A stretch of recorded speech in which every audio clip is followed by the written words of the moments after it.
greetings to all. My name is Devishi Agarwal and I study in Presidium School. I am in grade 10. Today, let's discuss the two invisible forces of nature, electricity and magnetism. As we all know, these two forces have been existent all around us right from the start for several millions of years. Magnetism has existed in the form of Earth's global magnetic field, and electricity has existed in the form of thunderous lightning in the sky.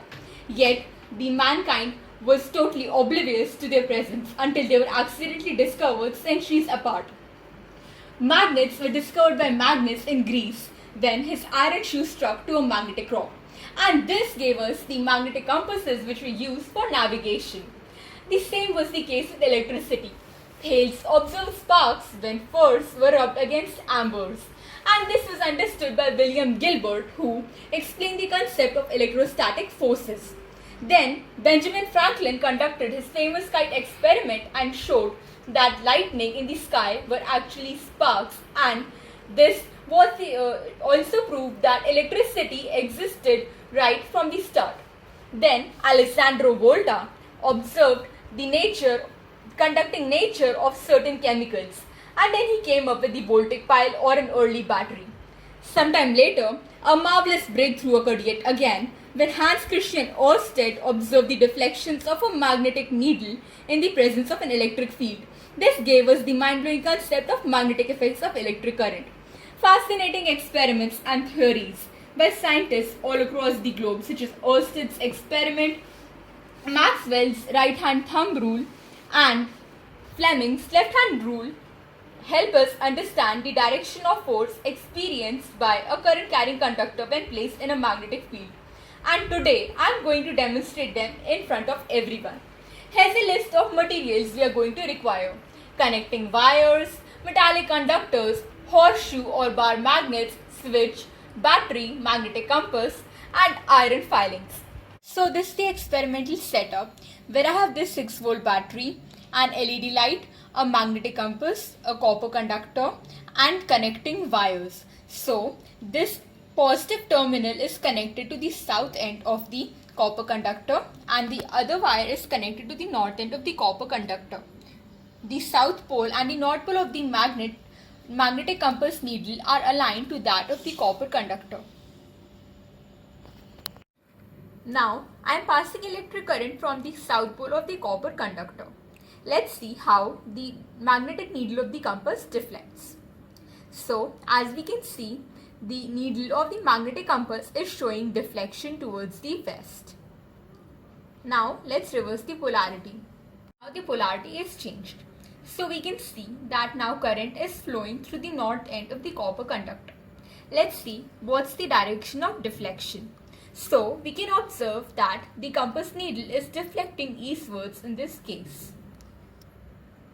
And now I have the same experimental setup for this experiment. Here is my 6-volt battery, an LED light, magnets.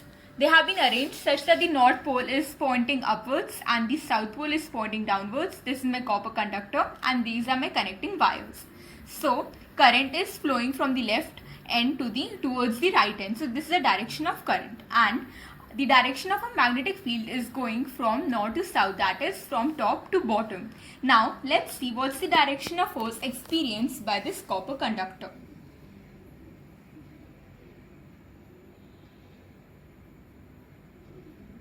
Current has begun flowing through this copper conductor, and as we can see, this copper conductor is moving inwards. So this is the direction of force which is being experienced by this copper conductor due to the magnetic influence. And now let's reverse the polarity of the magnet and see if the direction of force is getting changed or not.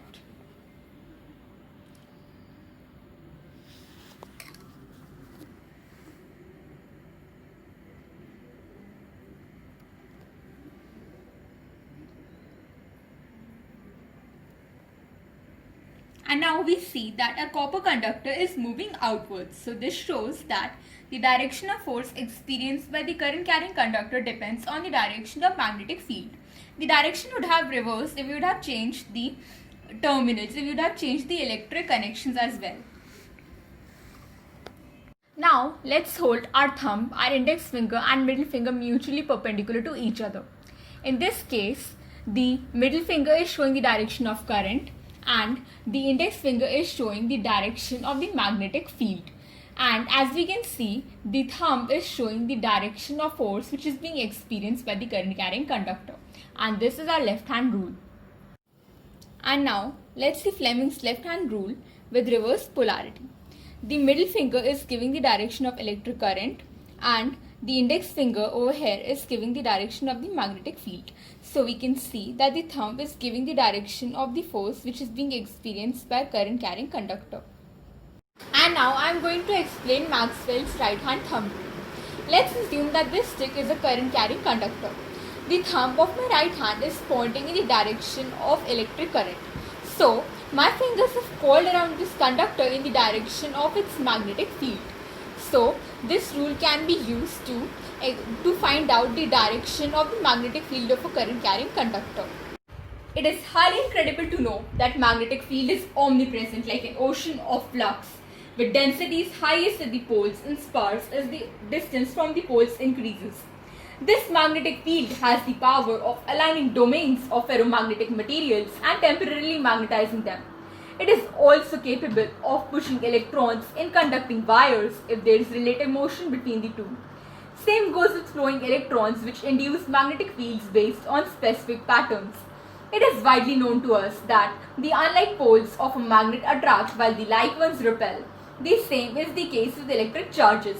The knowledge and understanding of all these concepts and ideas has given us mind-blowing marvels such as transformers, relays, motors, bells, magnetic resonance imaging machines, RF ablation machines and whatnot. Indeed, these have opened new horizons to the mankind. And if we are able to dig deeper and make a precise understanding of the forces electricity and magnetism, then definitely we shall be able to bring a lot more miraculous marvels into our lives. Thank you.